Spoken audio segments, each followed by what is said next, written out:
इसके पहले के वीडियो में हम लोगों ने उपयोगिता के बारे में पढ़ा था कि उपयोगिता किसे कहते हैं, उसकी विशेषताएं क्या क्या हैं और उसके प्रकार कौन कौन से हैं।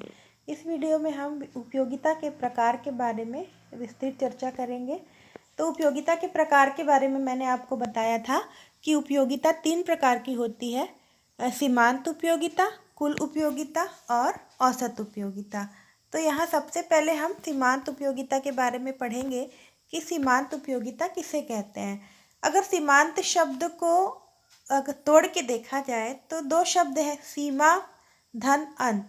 इसका मतलब है कि जहाँ सीमा खत्म हो जाती है उपयोगिता की, है ना। अगर दूसरे शब्दों में कहें कि जब उपभोक्ता किसी वस्तु की अनेक इकाइयों का उपभोग करता है और उपभोग की जाने वाली अंतिम इकाई से जो उपयोगिता प्राप्त होती है उसको सीमांत उपयोगिता कहते हैं। तो जो अंतिम इकाई होती है उपभोग की वो सीमांत इकाई कहलाएगी और उससे मिलने वाली उपयोगिता सीमांत उपयोगिता कहलाएगी। मान लीजिए कि अगर कोई उपभोक्ता रोटी की 4 इकाइयों का उपभोग करता है, तो अगर 4 इकाइयों का उपभोग करता है तो चौथी इकाई से प्राप्त होने वाली उपयोगिता जो है वो सीमांत उपयोगिता कहलाएगी। 3 इकाई का उपभोग करता है तो 3 इकाई तीसरी इकाई से मिलने वाली मतलब अंतिम इकाई से मिलने वाली उपयोगिता सीमांत उपयोगिता कहलाएगी। बोल्डिंग ने कहा है कि वस्तु की किसी मात्रा की सीमांत उपयोगिता उसकी कुल उपयोगिता में वृद्धि है जो उपभोग की एक और इकाई के परिणाम स्वरूप प्राप्त होती है। मतलब अगर किसी व्यक्ति ने 4 रोटी का उपभोग किया तो टोटल 4 रोटी का जो उपभोग किया उससे मिलने वाली उपयोगिता कुल उपयोगिता, लेकिन अंतिम इकाई से मिलने वाली जो उपयोगिता है वो सीमांत उपयोगिता। तो जैसे जैसे रोटी की इकाइयाँ बढ़ती जाएंगी उसकी कुल उपयोगिता में जो वृद्धि होती जाएगी वो वृद्धि ही क्या कहलाएगी, सीमांत उपयोगिता कहलाएगी। तो इस रूप में हम इसको इस तरीके से ले सकते हैं कि किसी व्यक्ति के द्वारा जितनी भी इकाइयों का उपभोग किया जाता है और अंतिम इकाई से जो संतुष्टि प्राप्त होती है वो संतुष्टि सीमांत उपयोगिता कहलाती है। मान लीजिए कि किसी व्यक्ति ने 2 संतरे का उपभोग किया, 2 संतरे के उपभोग से उसको कुल उपयोगिता 60 के बराबर प्राप्त हो रही है और दूसरी इकाई से उसको कुल उपयोगिता 40 के बराबर प्राप्त हो रही है, तो सीमांत उपयोगिता क्या कहलाएगी, 20 कहलाएगी, क्योंकि कितने की वृद्धि हुई है, 20 की वृद्धि हुई है, तो ये सीमांत उपयोगिता कहलाएगी। सीमांत उपयोगिता जो है वो भी 3 प्रकार की होती है। इसके 3 पक्ष होते हैं, धनात्मक होती है, शून्य होती है और ऋणात्मक होती है। कैसे? अगर आप सीमांत उपयोगिता को देखें तो 3 पक्ष हैं।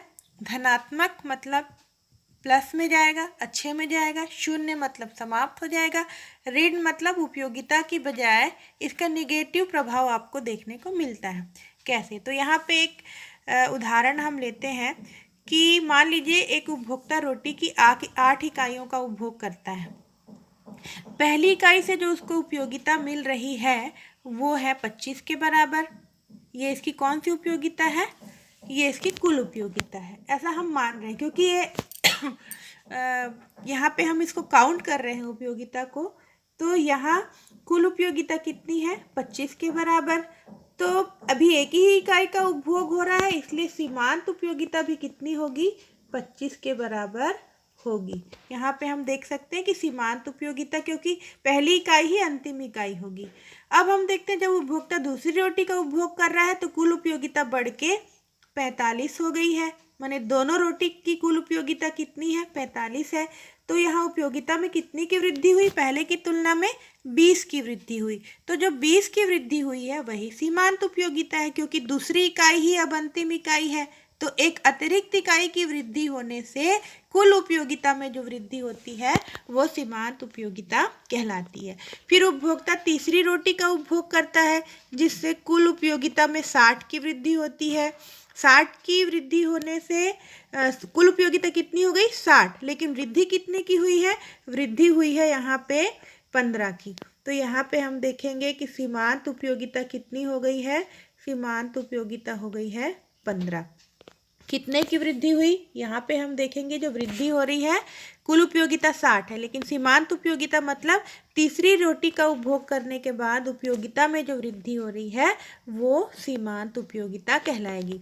उपभोक्ता चौथी रोटी का उपभोग करता है, मतलब अब अंतिम इकाई सीमांत इकाई कौन सी हो गई, चौथी। कुल उपयोगिता बढ़ गई 70 और सीमांत उपयोगिता में कितनी की वृद्धि हुई है, 10 की। तो देखिए 25 से लेके कहना चाहिए 10 तक जो वृद्धि हुई है वो धनात्मक सीमांत उपयोगिता दर्शा रही है। क्यों धनात्मक माने बढ़ना। जब तक सीमांत उपयोगिता कहना चाहिए धन में रहती, प्लस में रहती है, इस समय कुल उपयोगिता बढ़ती है। देखिए चौथी इकाई तक, पांचवी इकाई तक कुल उपयोगिता बढ़ रही है। पांचवी इकाई की वृद्धि होने से सीमांत उपयोगिता में कितने की वृद्धि हुई है, 5 की। तो जब तक कहना चाहिए कि कुल उपयोगिता बढ़ती है, सीमांत उपयोगिता धनात्मक रहती है। तो ये किसका प्रकार हो गया।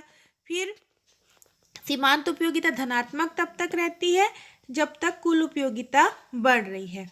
तो ये पांचवी इकाई तक हुआ। फिर छठवीं इकाई का उपभोग करने से कुल उपयोगिता 75 है, सीमांत उपयोगिता में कोई वृद्धि नहीं हुई, तो सीमांत उपयोगिता क्या हो गई, शून्य हो गई। मतलब अब उपभोक्ता संतुष्ट हो गया है। छठवीं इकाई का उपभोग करने के बाद उसको कोई अतिरिक्त संतुष्टि की प्राप्ति नहीं हो रही है, तो यहाँ सीमांत उपयोगिता शून्य हो जाएगी। उसके बाद सातवीं रोटी का अगर उपभोग किया जाता है, संतुष्ट होने के बाद भी व्यक्ति उपभोग करता है, तो देखिए कुल उपयोगिता घटेगी, क्योंकि जाहिर है कि अगर आप संतुष्ट हो गए हैं उसके बाद भी भोजन करेंगे तो संतुष्टि की अपेक्षा, पहले की अपेक्षा संतुष्टि क्या हो जाएगी, कम हो जाएगी। तो यहाँ पे देखिए जैसे ही सातवीं इकाई का उपभोग हो रहा है सीमांत उपयोगिता ऋणात्मक 5 हो गई है, मतलब पहले की तुलना में कम हो गई है। फिर आठवीं इकाई, मतलब कोई अगर किसी ने पेट भर भोजन कर लिया हो उसके बाद अब उसको जबरन भोजन कराएंगे तो उसकी उपयोगिता तो घटेगी ही, जितना उसको अच्छा प्रभाव मिला था वो बुरे में बदल जाएगा। तो यहाँ पे हम इस रूप में इसको देख सकते हैं कि पूर्ण संतुष्टि का बिंदु मतलब 0 के बाद अगर कुल उपयोगिता रोटी की अतिरिक्त इकाई का उपभोग किया जाता है तो कुल उपयोगिता घट रही है और सीमांत उपयोगिता ऋणात्मक हो रही है। तो यहाँ सीमांत उपयोगिता 3 प्रकार की हो गई, धनात्मक, शून्य और ऋणात्मक। आगे हम देखते हैं, इसको एक डायग्राम के रूप में आप प्रस्तुत कर सकते हैं। देखिए जब भी आप डायग्राम बनाएंगे OX में हम ऋणात्मक उपयोगिता रोटी की संख्या को दर्शा रहे हैं और OY में सीमांत उपयोगिता को। जब भी आप ग्राफ बनाएंगे तो इसको आप एक्सप्लेन करेंगे तो इसी तरह लिखेंगे कि हमने OX में क्या दर्शाया है और OY में क्या दर्शाया है।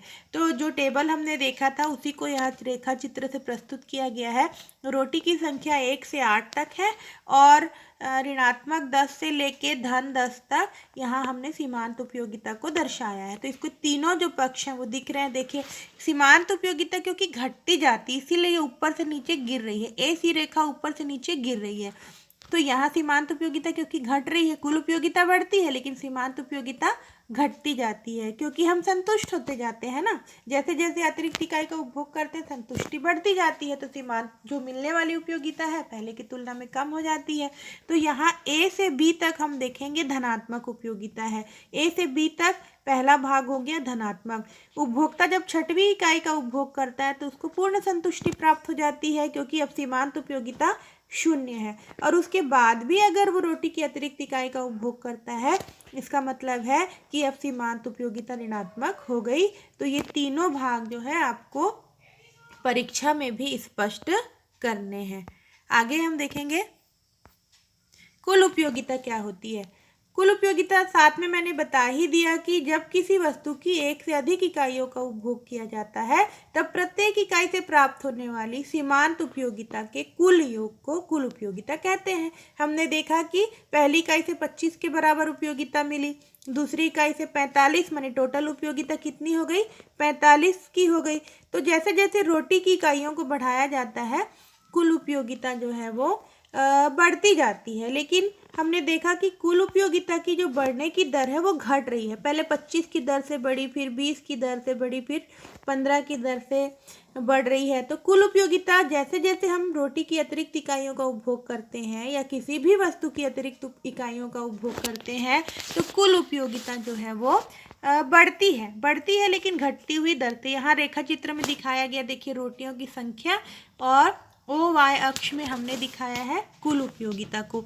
तो आप देखेंगे कि एम तक का जो बिंदु है वो अधिकतम संतुष्टि को बता रहा है। मतलब 1 से लेकर 6 इकाई रोटी का जब उपभोग किया तो कुल उपयोगिता बढ़ रही है।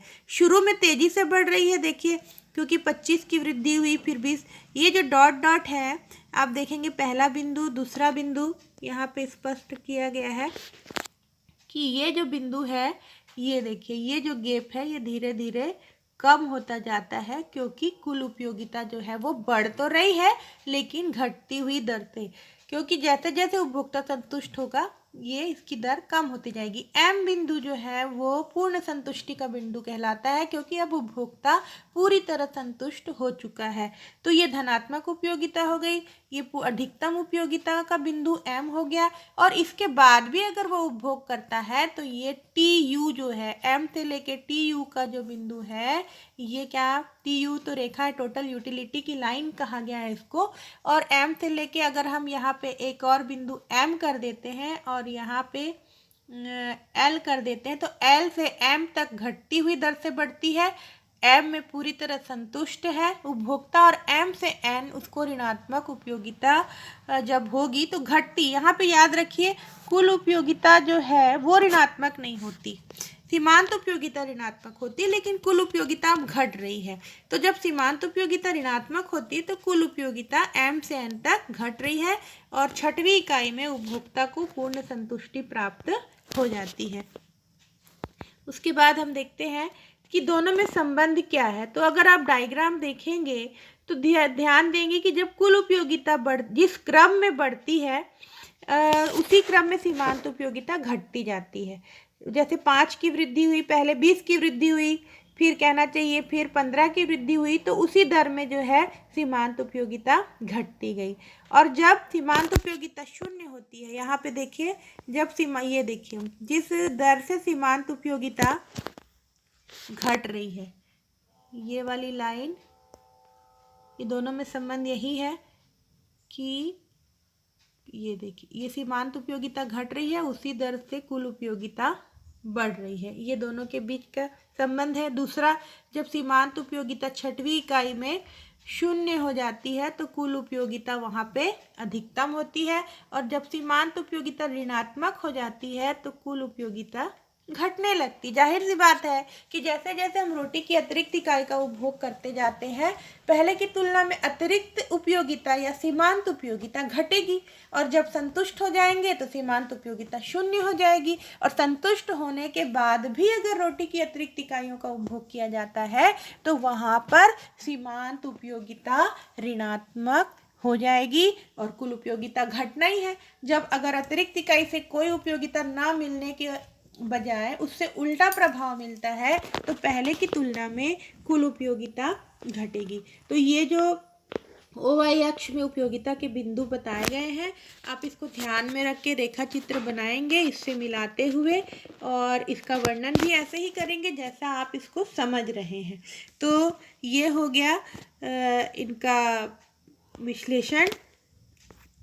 इसके बाद आप देखेंगे कि संबंध क्या है, ये आप अच्छे से याद रख लीजिए कि कुल उपयोगिता उसी क्रम में बढ़ती है जिस क्रम में सीमांत उपयोगिता घटती है। जब सीमांत उपयोगिता 0 होती है तब कुल उपयोगिता अधिकतम होती है। जब सीमांत उपयोगिता ऋणात्मक होती है तो कुल उपयोगिता घटने लगती है।